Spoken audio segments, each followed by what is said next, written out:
Hello students, chapter number 2 start करना है। Is matter around us pure, right. So chapter 1 में हमने matter के बारे में जाना था। मैटर क्या होता है, मैटर की स्टेट्स। सो 3 स्टेट्स थी जिन्हें हमें डिटेल में पढ़ना था, हमने डिटेल में पढ़ा था। 2 स्टेट्स थी जिन नई डिस्कवरीज हैं। एक स्टेट कौन सी थी उनमें से, बोस आइंस्टीन कंडेंसेट, और 5वीं थी प्लाज्मा, राइट। तो ये 5 स्टेट हैं in total: solid, liquid, gas, plasma and Bose Einstein condensate. So ये जो मैटर है ये प्योर है क्या? प्योर का मतलब क्या समझते हैं हम? प्योर का मतलब हम ये समझते हैं कि जिसमें कोई अडल्ट्रेशन ना हो। लेमैन्स लैंग्वेज में, जनरल लैंग्वेज में हम ये मीनिंग लेते हैं कि प्योर मतलब कुछ मिलावट नहीं है। प्योर जैसे मिल्क को हम कहते हैं प्योर मिल्क, घी प्योर घी, और सॉल्ट होता है इसे प्योर सॉल्ट, ठीक है। तो प्योरिटी का मतलब कॉमन लैंग्वेज में डिफरेंट है, साइंटिफिक लैंग्वेज में डिफरेंट है। प्योर मतलब साइंटिफिकली ये नहीं होता जैसा हम कॉमन जनरल लैंग्वेज में जिस इसका मीनिंग यूज़ करते हैं। साइंटिफिकली प्योर का मतलब डिफरेंट होता है, right. So will discuss that in this video later on. So let us start her chapter.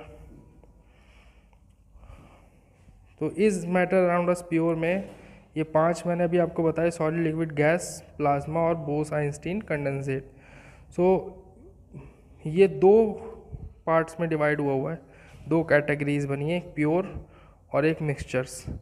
So pure और मिक्सचर ये 2 तरीके का मैटर होता है। मिक्सचर मतलब और प्योर मतलब क्या? प्योर मतलब ऐसा सब्सटेंस जिसके अंदर थ्रू आउट द मास या through out the volume same type के पार्टिकल्स हों, सेम टाइप के एटम्स या मॉलिक्यूल्स हों, उन्हें बोलते हैं प्योर सब्सटेंसेस। तो सब्सटेंसेस जो हैं वो 2 होते हैं, प्योर सब्सटेंसेस होते हैं, दूसरा मिक्सचर्स होते हैं। तो मिक्सचर्स किसे कहते हैं? मिक्सचर्स ऐसे केमिकल सब्सटेंस को बोलेंगे जिनके अंदर ज़्यादा 2 या 2 से ज़्यादा टाइप के पार्टिकल्स हों, 2 या 2 से ज़्यादा टाइप के एटम्स या मॉलिक्यूल्स हों। फॉर एग्ज़ाम्पल अगर हमने एक सॉइल ले ली थोड़ी सी, तो सॉइल में बहुत सारी चीज़ें हैं। सॉइल के अंदर डस्ट पार्टिकल्स होते हैं, या ये कह लीजिए रॉक पार्टिकल्स होते हैं। दूसरा ह्यूमस होता है उसके अंदर, वाटर कंटेंट भी होता है उसके अंदर, मॉइस्चर, और भी बहुत सारी चीज़ें होती हैं। तो सॉल्ट होते हैं, मिनरल्स होते हैं। तो ये प्योर सब्सटेंस नहीं हुआ सॉइल। प्योर सब्सटेंस का मतलब है सिंगल टाइप के पार्टिकल्स, राइट। तो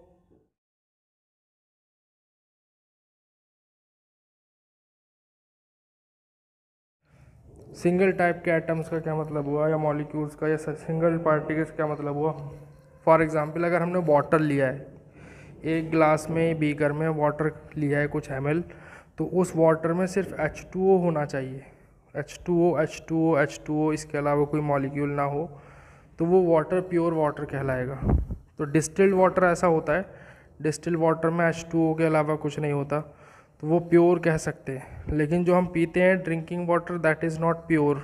जबकि हम पीते हैं तो यही कहते हैं हम प्योर, पियो पानी प्योर, अच्छा, ठीक है। तो ड्रिंकिंग वाटर तो होता है वो, लेकिन प्योर नहीं होता, बिकॉज उसके अंदर मिनरल्स होते हैं कई सारे जो हमारी बॉडी को ज़रूरी है। सॉल्ट्स होते हैं कई सारे, आयंस आयंस होते हैं, ठीक है। तो वो जो आयंस या मिनरल्स और सॉल्ट्स हैं वाटर के अंदर, उनकी वजह से वाटर प्योर नहीं है। सिर्फ सिंगल H2O मॉलिक्यूल ही उसमें प्रेजेंट नहीं है। H2O H2O H2O सारे H2O हों और कोई और पार्टिकल ना हो उसके अंदर, तो वो प्योर कहलाएगा। ऐसा डिस्टिल्ड वाटर होता है, ड्रिंकिंग वाटर नहीं होता। डिस्टिल्ड वाटर हम लैब में यूज़ करते हैं, राइट। तो मिक्सचर्स में फर्दर 2 कैटेगरीज हैं, होमोजीनियस, हेट्रोजीनियस, डिस्कस करेंगे। प्योर सब्सटेंस 2 तरीके के होते हैं, एलिमेंट्स और compounds. Compounds law of constant proportions को या लॉ ऑफ डेफिनेट प्रोपोर्शंस को फॉलो करते हैं, ठीक है। तो ये देखेंगे लॉ ऑफ डेफिनेट प्रोपोर्शंस या कांस्टेंट प्रोपोर्शंस, तो वैसे अगली क्लास में, अगले चैप्टर में पढ़ना है, चैप्टर नंबर 3 में। तो इसमें तो पढ़ना नहीं है, लेकिन बता दिया है कि कंपाउंड्स जो होते हैं वो लॉ ऑफ कांस्टेंट प्रोपोर्शंस को फॉलो करते हैं। और मिक्सचर्स में होमोजीनियस और हेट्रोजीनियस 2 टाइप के मिक्सचर्स होते हैं। हेट्रोजीनियस में भी दो कैटेगरीज होती हैं जो इसमें मेंशन नहीं है आपके इस फ्लो चार्ट में। हेट्रोजीनियस में दो होती हैं, कोलाइडल सॉल्यूशंस और सस्पेंशंस। कोलाइडल सॉल्यूशंस और सस्पेंशंस दोनों को हम बारी बारी हेट्रोजीनियस के बाद डिस्कस करेंगे चैप्टर के अंदर। होमोजीनियस को, जो होमोजीनियस मिक्सचर्स होते हैं उन्हें सिर्फ सॉल्यूशंस बोलते हैं। और मेथड ऑफ सेपरेशन में क्या आएगा, ये मेथड ऑफ सेपरेशन है। मिक्सचर्स है ना, वो मतलब दो या दो से ज़्यादा टाइप के पार्टिकल्स हैं, ये दो या दो से ज़्यादा टाइप के की चीज़ें मिक्स हुई हुई हैं, तो दोनों को अगर हम सेपरेट करना चाहते हैं तो ये मेथड्स हम यूज़ कर सकते हैं, evaporation, distillation, chromatography, centrifugation, differential extraction, crystallisation, sedimentation and decantation, magnetic separation, winnowing, sublimation, filtration, ये सब हम यूज़ कर सकते हैं। डिस्टिलेशन दो टाइप का होता है, एक सिर्फ डिस्टिलेशन या सिंपल डिस्टिलेशन, दूसरा फ्रैक्शनल डिस्टिलेशन। प्योर सब्सटेंस किसे कहते हैं? A substance is said to be pure if it has same or identical constituent particles or atoms or molecules throughout its mass or volume। मतलब अगर हमने कोई substance consider किया है, उसका जितना भी मास हमने कंसीडर किया है या जितनी भी वॉल्यूम हमने कंसीडर की है, उस पूरे मास या पूरे वॉल्यूम में क्या होना चाहिए, सेम होने चाहिए, पार्टिकल्स, कॉन्स्टिट्यूएंट पार्टिकल्स आइडेंटिकल होना चाहिए। मतलब उनका मास, केमिकल प्रॉपर्टीज़ और उनका जो भी एटॉमिक साइज़ वगैरह या मॉलिक्यूलर साइज़ वगैरह, वो सब कुछ आइडेंटिकल होना चाहिए। यानी एक ही काइंड, एक ही टाइप के अगर सारे पार्टिकल्स हैं, सारे एटम्स या मॉलिक्यूल्स हैं, तो सब्सटेंस प्योर सब्सटेंस कहलाएगा। अगर एक भी डिफरेंट या फॉरेन पार्टिकल मौजूद हुआ सब्सटेंस में तो वो प्योर नहीं होगा, फिर वो मिक्सचर कहलाएगा, राइट। सो प्योर सब्सटेंस या मिक्सचर दो ही टाइप के सब्सटेंसेस होते हैं। मिक्सचर्स में क्या होता है, a mixture contains more than one substances, elements और कंपाउंड्स। सो मिक्सचर जो होते हैं उनमें एक से ज़्यादा टाइप के पार्टिकल्स होते हैं, एक से ज़्यादा टाइप के एलिमेंट्स या कंपाउंड्स से मिलके एक मिक्सचर बनता है। मतलब डिफरेंट टाइप के एटम्स होंगे या डिफरेंट टाइप के मॉलिक्यूल्स होंगे थ्रू आउट द वॉल्यूम और mass which is considered, right. So substances which make a mixture are called constituents. Substances which make a mixture are called constituents or components. तो जो भी substances मिलके, जो भी components मिलके आपस में एक मिक्सचर बनाते हैं, उन्हें क्या बोलते हैं, constituents बोलते हैं या सिर्फ components बोलते हैं। मतलब एक components of a mixture are the different elements or different compounds which are mixed together to make a mixture। अगर दो या दो से ज़्यादा तरीके के सब्सटेंसेस आपस में मिले हैं, प्योर सब्सटेंसेस, तो एक मिक्सचर बनेगा। एक मिक्सचर बनने में दो या दो से ज़्यादा टाइप के प्योर सब्सटेंसेस मिक्स होते हैं एक साथ, तो एक मिक्सचर बनता है। और उन दो या दो से ज़्यादा टाइप के प्योर सब्सटेंसेस को क्या बोलेंगे, कॉन्स्टिट्यूएंट्स या फिर कॉम्पोनेंट्स, राइट। सो मिक्सचर के टाइप्स में होमोजीनियस, हेट्रोजीनियस हमने डिस्कस कर लिया है। होमोजीनियस मिक्सचर जिसमें एक ही टाइप के पार्टिकल्स होते हैं और कांस्टेंट कंपोजिशन होता है, राइट। हेट्रोजीनियस मिक्सचर में क्या होता है, these are those kind of mixtures which do not have the constant composition throughout the sample. जो भी हमने सैंपल कंसीडर किया है, जो भी हमने मास ऑफ सब्सटेंस या मास ऑफ मिक्सचर कंसीडर किया है, उसमें जो कांस्टेंट नहीं होती कॉम्पोजिशन। मतलब जैसे suppose we are having salt mixed with water, तो उसमें अगर हम सॉल्टी वाटर को या ब्राइन को टेस्ट करेंगे तो ऊपर के सेक्शन में जितना टेस्ट आएगा सॉल्ट का, उतना ही बॉटम सेक्शन में टेस्ट आएगा, राइट। हेट्रोजीनियस मिक्सचर भी हम कर चुके हैं डिस्कस, और होमोजीनियस मिक्सचर भी कर चुके हैं। होमोजीनियस मिक्सचर को क्या बोलते हैं, होमोजीनियस मिक्सचर को हम बोलते हैं सॉल्यूशंस, राइट। सॉल्यूशन में दो कंपोनेंट्स होते हैं, एक सॉल्वेंट, एक सॉल्यूट। सॉल्वेंट वो होता है कंपोनेंट जो मैक्सिमम होती है अमाउंट, जिसका मैक्सिमम अमाउंट प्रेजेंट होता है सॉल्यूशन में। जिस कंपोनेंट का सबसे ज़्यादा अमाउंट प्रेजेंट होगा वो क्या है, सॉल्वेंट है, राइट। सॉल्वेंट मतलब जिसमें कोई चीज़ डिज़ोल्व हो रही है। सॉल्यूट मतलब जो चीज़ डिज़ोल्व हो रही है। Let us suppose we are having a sugar and water mixture, तो शुगर क्या होगा, शुगर सॉल्यूट होगा और वाटर सॉल्वेंट होगा, right. So salt dissolve in water, lemonade या नींबू पानी, ये क्या है, होमोजीनियस मिक्सचर के एग्जाम्पल्स हैं या सॉल्यूशन के एग्जाम्पल्स हैं। Solution is a homogeneous mixture of two or more constituents with no visible boundaries of separation.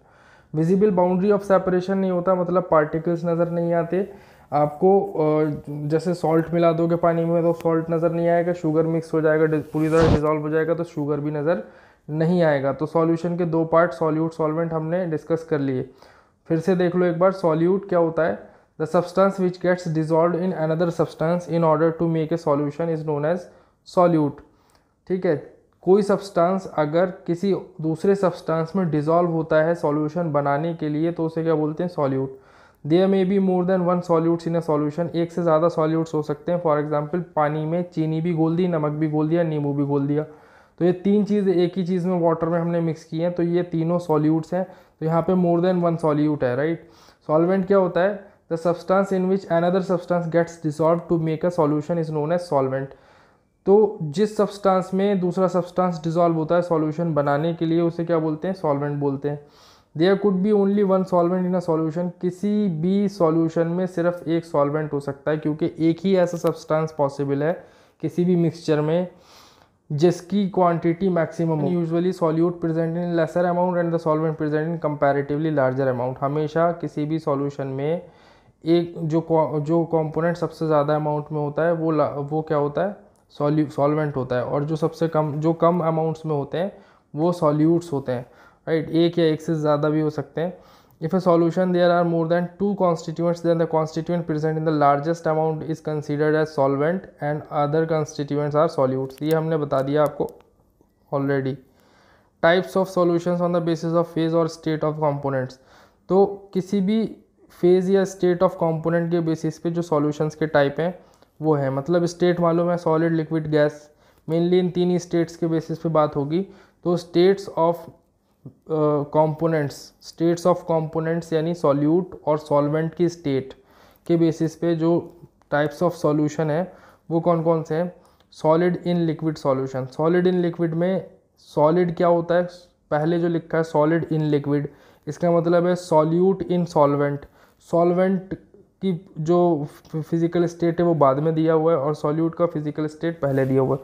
Solid in liquid का मतलब हुआ कि सॉल्यूट का स्टेट है सॉलिड और सॉल्वेंट का स्टेट है लिक्विड, राइट। तो सॉल्यूट सॉलिड हो और सॉल्वेंट लिक्विड स्टेट में हो, ऐसा सॉल्यूशन। तो इसका एग्जाम्पल है, best example, salt dissolved in water. Salt होता है सॉलिड स्टेट में, वाटर है लिक्विड स्टेट में। तो this is solid in liquid solution. Liquid in liquid solution में दोनों ही लिक्विड स्टेट्स में होंगे, सॉल्यूट और सॉल्वेंट। जैसे अल्कोहल डिजॉल्व्ड इन वाटर, जैसे lemon juice dissolved in water, वैसे लेमन जूस में खुद बहुत सारी चीज़ें हैं, तो लेमन जूस खुद एक क्या है? मिक्सचर है या सॉल्यूशन है।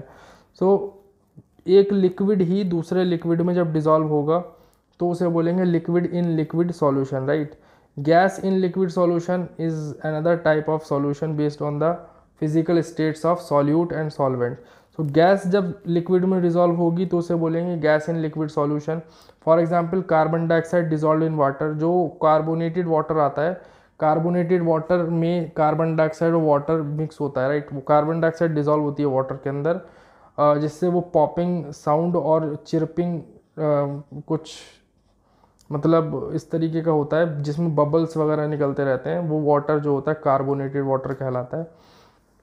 तो गैस इन लिक्विड सॉल्यूशन का एक एग्जांपल है वो। Gas in gas solution air है, क्योंकि एयर के अंदर बहुत सारी गैसेज हैं, मतलब मिक्सचर ऑफ गैसेज है एयर। सो वो है एक गैस इन गैस सॉल्यूशन। जो लार्जेस्ट क्वांटिटी है एयर के अंदर वो किसकी है? Largest percentage is nitrogen. तो 71% नाइट्रोजन होती है, तो नाइट्रोजन क्या हो गया? सॉल्वेंट हो गया। बाकी अदर गैसेस जो हो गई वो सब सॉल्यूट्स हो गई। तो गैस इन गैस सॉल्यूशन का एक एग्जांपल है air, right. Solid in solid का जो एग्जांपल है वो है अलॉय। अलॉय किसे कहते हैं? जब दो या दो से ज़्यादा सॉलिड्स होमोजीनियसली मिक्स होते हैं तो अलॉय बनाते हैं। For example steel. स्टील किसका अलॉय है? स्टील अलॉय है कार्बन का, निकल का, जिंक का। स्टील किसका अलॉय है? स्टील है आयरन का, कार्बन का, निकल और क्रोमियम का। तो जिसमें सबसे ज़्यादा आयरन की क्वांटिटी होती है। आयरन में अगर कार्बन, निकल और क्रोमियम डाल दिया जाए तो वो क्या बनाता है? स्टील बनाता है। तो stainless steel is an example of alloy. इसी तरीके से ब्रास जो है वो एक एग्जांपल है अलॉय का। ब्रास में क्या होता है, 30% जिंक होता है, 70% कॉपर। तो कॉपर और जिंक का जो एक होमोजीनियस मिक्सचर बनेगा या सॉल्यूशन बनेगा उसे क्या बोलेंगे, एलॉय। वो क्या है, एक सॉलिड इन सॉलिड सॉल्यूशन का एग्जांपल है। तो इसमें क्या लिखा है डेफिनेशन में, alloys are the homogeneous mixture of metals और we can say that they are solid in solid solutions. So for example brass which is a mixture of approximately 30% zinc and 70% copper। तो metals या solids, कोई भी solids हो सकते हैं, metals ही ज़रूरी नहीं है, solids कोई भी हो सकते हैं। so solid ऑब्लिक metal कर लेना, यहाँ पे जो लिखा हुआ है ये, इसको क्या कर लेना, सॉलिड ऑब्लिक मेटल, राइट। ये सॉलिड ऑब्लिक मेटल है। सॉलिड भी हो सकते हैं, मतलब नॉन मेटल भी हो सकते हैं, मेटलॉइड मेटल, मतलब दो या दो से ज़्यादा सॉलिड्स या मेटल्स आपस में मिलके क्या बनाते हैं, अलॉय बनाते हैं। एक नॉन मेटल मेटल भी हो सकता है, दोनों मेटल भी हो सकते हैं, दोनों सॉलिड्स भी हो सकते हैं। तो ऐसा है, राइट। तो कॉन्सेंट्रेशन ऑफ सॉल्यूशन की बात करेंगे नेक्स्ट क्लास में। कॉन्सेंट्रेशन ऑफ सॉल्यूशन की बात नेक्स्ट क्लास में करेंगे। आज की क्लास में इतना ही सफिशिएंट है। तो हमने होमोजीनियस और हेट्रोजीनियस की बेसिक प्रॉपर्टीज़ को देख लिया, होमोजीनियस हेट्रोजीनियस मिक्सचर्स में क्या देख लिया, डिफरेंस देख लिया, और सॉल्यूट सॉल्वेंट्स के बारे में जान लिया, और ये टाइप्स ऑफ सॉल्यूशंस के बारे में देखा on the basis of phase और स्टेट ऑफ द कॉन्स्टिट्यूएंट्स और कंपोनेंट्स, और we can say solutes and solvent. तो इसके अकॉर्डिंग हमने इन टाइप्स को स्टडी किया, 1 2 3 4 5। ये सेकंड वाला जो पॉइंट है जिसमें कुछ आधा कटा हुआ नज़र आ रहा है, इसमें लिखा है liquid in liquid solution, bracket में लिखा है example alcohol dissolved in water, right. तो इसे कंप्लीट लिख लेना जो दिख नहीं रहा है ये। सो ये हमारा आज का सेशन था। आज के लिए इतना ही सफिशिएंट है। Will discuss further later on, right. So that's it for today.